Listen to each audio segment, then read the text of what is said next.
মূলত হচ্ছে শ্রীকৃষ্ণের যে জন্ম ঘিরে আসলে আয়োজকরা বলছিলেন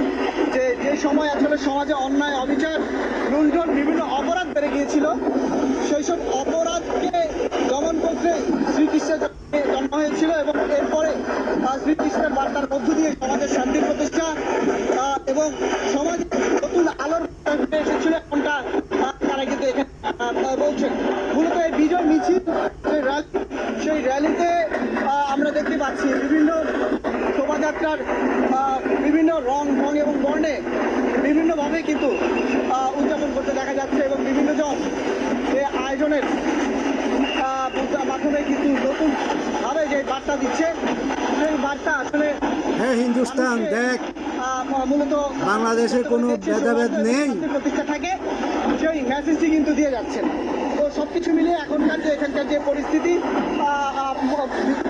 রাজধানীর বেশ কিছু সড়ক